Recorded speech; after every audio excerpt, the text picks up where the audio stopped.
Bạn chia đầm bóng xong cọp chỉ đẹp số là con đi cấu cái này trong một hai là con đi cấu ông pi cà pra và bọn cực cầu này sợ xa bạn chẳng là không ngày này đấy trong năm hai là con đi cấu ông pi cà pra và bọn cực cầu này sợ xa là lừa tôi sắp đây bạn chẳng đầm bay cho pra và bọn này bán tìm mối là con đi cấu trời cả lính đầm bay cho không một bọn hay tí phí cứ thì con có trai caនៅQR code បាទដើម្បី login ចូលដែល link ហើយនឹង QR code ហ្នឹងក្រុមការងារដែលជាអ្នកសម្របសម្រួលនឹងផ្សាយជូនលោកនិកបាទអញ្ចឹងនៅពេលដែលលោកនិកចូលមកកាន់ link ចុចទៅលើ link ហ្នឹងយើងនឹងបាននៅផ្ទាំងបែបនេះបាទដែលនៅក្នុងផ្ទាំងនេះគឺយើងត្រូវការនៅអត្តលេខហើយនឹងពាក្យសម្ងាត់របស់លោកនិកបាទអញ្ចឹងដើម្បីជាភាពងាយស្រួលគឺលោកនិកអាច login ចូលតាមរយៈ QR code បាទដែលមួយងារហ្នឹងគឺយើងបានសរសេរថា scan QR ចូលបាទដែលប៊ូតុងហ្នឹងគឺមានពណ៌បៃតងបាទអញ្ចឹងសូមលោកនិកចុចទៅលើប៊ូតុងពណ៌បៃតងហ្នឹងមកបាទបន្ទាប់មកទៀតបើសិនជាលោកនិកមានទូរស័ព្ទដៃផ្សេងទៀតឬក៏មាន device អីដែលបង្ហាញនៅ QR ហ្នឹងអាច scan ចូលកន្លែងហ្នឹងក៏បានប៉ុន្តែបើសិនជា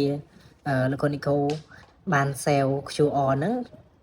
ឬក៏រក្សា QR ហ្នឹងទុកនៅក្នុងផ្ទាំងរូបភាពបើសិនជាលោកនិកបានរក្សាទុក QR ហ្នឹងនៅក្នុងរូបភាពសូមលោកនិកចុចពាក្យថាផ្ទុករូប QR ពីឧបករណ៍បាទអញ្ចឹងលោកនិកសូមចុចនៅកន្លែងហ្នឹងមកបាទបន្ទាប់មកទៀតសូមលោកនិកជ្រើសរើសពាក្យថា photo library បាទអញ្ចឹងនៅខាងលើគេហ្នឹងបាទមកដល់កន្លែងនេះសូមលោកនិកជ្រើសរើសទៅលើរូប QR ដែលលោកនិកបាន save ទុកអញ្ចឹងខ្ញុំជ្រើសរើសរូប QR មួយនេះបាទបន្ទាប់មកទៀតសូមលោកនិកជ្រើសរើសសញ្ញាគ្រីសបាទចុចសញ្ញាគ្រីសកន្លែងនេះបាទបន្ទាប់ពីលោកនិកបានអាប់ឡូតនៅ QR រួចរាល់លោកនិកនឹងបានផ្ទាំងបែបនេះដែលជាផ្ទាំង home page បាទអញ្ចឹងលោកនិកអាចមើលបញ្ជាក់ទៅលើឈ្មោះដើម្បីប្រកាសថាផ្ទាំងនេះជាផ្ទាំងរបស់លោកនិកបាទអញ្ចឹងលោកនិកអាចពិនិត្យទៅលើឈ្មោះហើយបើសិនលោកនិកចង់មើលនៅព័ត៌មានលោកនិកបន្ថែមសូមលោកនិកចុចទៅលើឈ្មោះឬក៏រូបមួយនេះបាទអញ្ចឹងនៅពេលដែលលោកនិកចុចទៅលើកន្លែងហ្នឹងមកយើងនឹងឃើញនៅប្រវត្តិរូបរបស់លោកនិកផ្ទាល់បាទលោកនិកអាចអូស scroll មើលបានហើយបើសិនជាកន្លែងណាមានបញ្ហាក៏ដូចជាលោកនិកចង់បន្ថែមនៅរូបភាពលោកនិកសូមចុចពាក្យថាកែប្រែបាទអញ្ចឹងនៅពេលដែលលោកនិកចុចកែប្រែលោកនិកអាចកែប្រែនៅព័ត៌មានលោកនិកដែលអត់ត្រឹមត្រូវឬក៏លោកនិកចង់បញ្ចូលនៅរូបភាពអាចចូលនៅកន្លែងនេះបានបាទអញ្ចឹងមកដល់កន្លែងនេះខ្ញុំសូមបង្ហាញលោកគ្រូតែប៉ុណ្្នឹងហើយខ្ញុំសូមត្រឡប់ថយក្រោយវិញបាទអញ្ចឹងមកដល់មុខងារសំខាន់នៅក្នុងប្រព័ន្ធនេះលោកនិកអាចមើលនៅខាងក្រោមយើងដាក់ពាក្យថាមុខងារបាទយើងមានវត្តមានតេស្តក្នុងវ័យតម្លៃការវិភាគស្វ័យសិក្សាហើយនឹងមុខងារការប្រឡងបាទអញ្ចឹងខាងក្រោមនេះគឺជាការជួយដំណឹងដល់លោកនិកទេបាទអញ្ចឹងខ្ញុំនឹងបង្ហាញលោកគ្រូមុខងារទាំង5នេះដើម្បីឲ្យលោកគ្រូចេះប្រើប្រាស់និងយល់ថាតើមុខងារនីមួយៗហ្នឹងយើងប្រើប្រាស់ដើម្បីអ្វីបាទអញ្ចឹងជាទូទៅនៅក្នុងមួយសប្តាហ៍លោកគ្រូត្រូវការនៅការវិភាគដើម្បីរៀនអញ្ចឹងលោកគ្រូសូមជ្រើសរើសនៅមុខងារការវិភាគបាទអញ្ចឹងខ្ញុំចុចចូលនៅមុខងារការវិភាគនេះ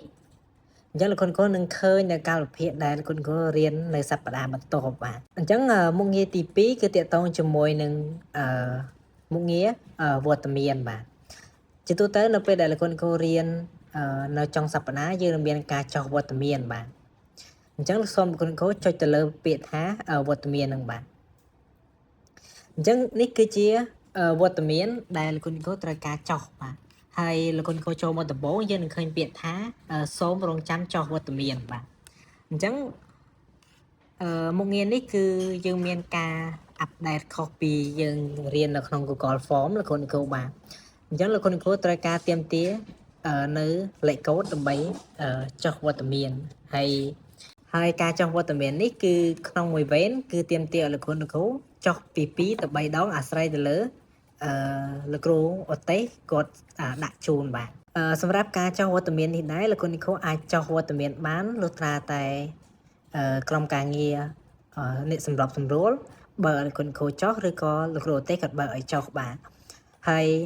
ការចុះវត្តមាននេះលោកគ្រូត្រូវការលេខកូដ6ខ្ទង់ដើម្បីចុះវត្តមានបាទដែលលេខកូដនេះគឺពេលដែលលោកគ្រូអតេគាត់បង្រៀនលោកគ្រូអតេគាត់នឹងបង្ហាញដើម្បីឲ្យលោកគ្រូយកលេខកូដហ្នឹងមកចុះទៀតលោកគ្រូគ្រាន់តែយកលេខកូដហ្នឹងមកបំពេញចូលនៅត្រង់កន្លែងបញ្ចូលលេខកូដ6ខ្ទង់បាទអញ្ចឹងបន្តមកទៀតចុចប៊ូតុងចុះវត្តមានបាទ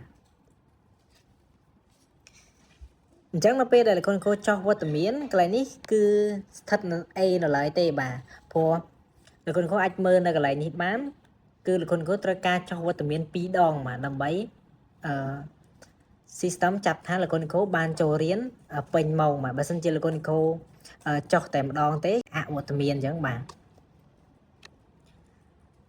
អញ្ចឹងត្រង់កន្លែងនេះគឺមានតែប៉ុណ្ណឹងលោកគ្រូគ្រាន់តែរងចាំការចុះវត្តមានលើកទី2បាទដោយសារតែនេះគឺលោកគ្រូចុះបានតែម្ដងទេគឺនៅសល់លើកទី2ម្ដងទៀតបាទអញ្ចឹងនៅពេលដែលលោកគ្រូទេឬក៏ក្រុមការងារបើឲ្យលោកគ្រូចុះលើកទី2លោកគ្រូគ្រាន់តែយក password ដែលគ្រូទេគាត់បានបង្ហាញហ្នឹងមកហើយ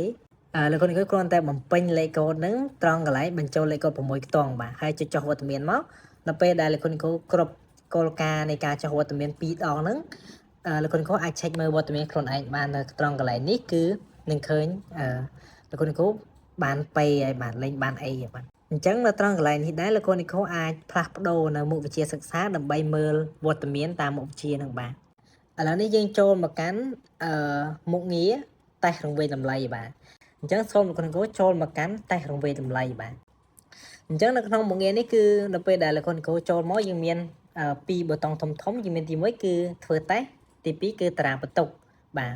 អញ្ចឹងផ្ទាំងទី1ការធ្វើតេស្តនេះលោកគ្រូនឹងឃើញនៅតេស្តដែលលោកគ្រូត្រូវធ្វើនៅក្នុងមុខវិជ្ជាមួយនឹងបាទអញ្ចឹងនៅក្នុងការនីមួយៗនឹងបង្ហាញថាតើតេស្តហ្នឹងជាតេស្តដើមម៉ោងតេស្តចុងម៉ោងហើយមុខវិជ្ជាណាដែរហើយការអនុញ្ញាតឲ្យលោកគ្រូចូលធ្វើតេស្តហ្នឹងប្រហែលដងបន្ទុកហើយនេះគឺជារយៈពេលដែលលោកគ្រូអាចចូលធ្វើតេស្តបាទចន្លោះពីថ្ងៃណាដល់ថ្ងៃណាបាទអញ្ចឹងកន្លែងនេះខ្ញុំសូមបង្ហាញតែប៉ុណ្្នឹងនៅពេលដែលលោកគ្រូចង់ធ្វើតេស្តលោកគ្រូគ្រាន់តែចុចពាក្យថាចាប់ផ្ដើមហើយនៅពេលដែលលោកគ្រូបញ្ចប់ហើយលោកគ្រូអាចចុចមើលនៅក្នុងតារាងបន្ទុកនេះបានបាទលោកគ្រូនឹងឃើញបន្ទុករបស់លោកគ្រូបន្ទាប់ពីលោកគ្រូបានធ្វើតេស្តរួចរាល់បាទអញ្ចឹងបន្តមកទៀតគឺទាក់ទងជាមួយនឹងមុខងារស្វ័យសិក្សាបាទអញ្ចឹងនៅក្នុងមុខងារស្វ័យសិក្សានេះយើងមាន3ប៊ូតុងធំទី1ទាក់ទងជាមួយនឹងមុខងារបណ្ដុះបណ្ដាលតាមសប្ដាហ៍បាទអញ្ចឹងកន្លែងនេះគឺលោកគ្រូអាចចូលមកមើលនៅវីដេអូបង្រៀនតាមសប្ដាហ៍បានតាមសប្ដាហ៍តាមមុខវិជ្ជាបាទអញ្ចឹងនៅពេលដែលលោកគ្រូចុចទៅលើមុខងារហ្នឹងមកលោកគ្រូនឹងឃើញនៅមុខវិជ្ជាដែលលោកគ្រូបានសិក្សាបាទអញ្ចឹងលោកគ្រូអាចចុចទៅលើកន្លែងហ្នឹងហើយយើងឃើញថ្ងៃទីហើយបន្តិចគឺមើលវីដេអូបាទបន្តមកទៀតគឺទាក់ទងជាមួយនឹងកិច្ចការគ្រូបរិញ្ញាបត្រហើយនិងគណៈគ្រប់គ្រងបាទដែលយើងហៅខ្លីថាកិច្ចការទាំង12ហ្នឹងបាទអញ្ចឹងចំពោះកិច្ចការនេះគឺជាកិច្ចការស្វ័យសិក្សាដែលលោកគ្រូមាន2ធំកន្លែងនេះយើងមានកិច្ចការសម្រាប់គ្រូបង្រៀនគឺវិធីសាស្ត្របង្រៀនបែបថ្មីហើយចំពោះគណៈគ្រប់គ្រងគឺកិច្ចការអភិបាលកិច្ចសាលារៀនបាទអញ្ចឹងនៅក្នុងកិច្ចការនីមួយៗលោកគ្រូអាចចូលមកកាន់កិច្ចការទី1អញ្ចឹងនៅក្នុងកិច្ចការទី1យើងបែងចែកជាសំណុំទៀតបាទលោកគ្រូអាចចុចទៅលើសំណុំណាមួយមកហើយលោកគ្រូចុចទៅលើពាក្យថាកិច្ចការបាទអញ្ចឹងលោកគ្រូអាចចាប់ផ្ដើមធ្វើតេស្តឬក៏ធ្វើកិច្ចការនឹងបានបាទអញ្ចឹងនៅពេលដែលលោកគ្រូបានធ្វើកិច្ចការនឹងរួចរាល់អញ្ចឹងលោកគ្រូអាចចូលមើលលទ្ធផលកិច្ចការគ្រូបរិញ្ញាបត្រឬក៏គណៈគ្រប់គ្រងនឹងបាទ អញ្ចឹងនេះគឺជាផ្ទាំងដើម្បីបង្ហាញថាតើកិច្ចការណាខ្លះដែលលោកគ្រូធ្វើបានប្រមាណភាគរយបាទហើយលោកគ្រូអាចចុចមើលនៅប្រវត្តិសង្ខេបនឹងទៀតបានបាទហើយលោកគ្រូក៏អាចចូលទៅមើលប្រវត្តិដែលលោកគ្រូធ្លាប់ធ្វើកិច្ចការនឹងបានបាទអញ្ចឹងនៅកន្លែងនេះគឺអត់ទាន់មានបង្ហាញនៅប្រវត្តិលោកគ្រូដោយសារតែយើងអត់ទាន់បានធ្វើទៅលើកិច្ចការហ្នឹងបាទដូចនេះការបង្ហាញរបស់ខ្ញុំមានតែប្រព័ន្ធហ្នឹងលោកគ្រូអាចចូលទៅសាកល្បងនៅក្នុងប្រព័ន្ធយើងបានហើយឬក៏លោកគ្រូអាចតាក់ទងមកក្រុមការងារដើម្បីស្រាយចម្ងល់លោកគ្រូអញ្ចឹងវីដេអូខ្ញុំសូមបញ្ចប់ត្រឹមប៉ុណ្្នឹងបាទអរគុណលោកគ្រូសម្រាប់ការទស្សនាវីដេអូមួយនេះបាទ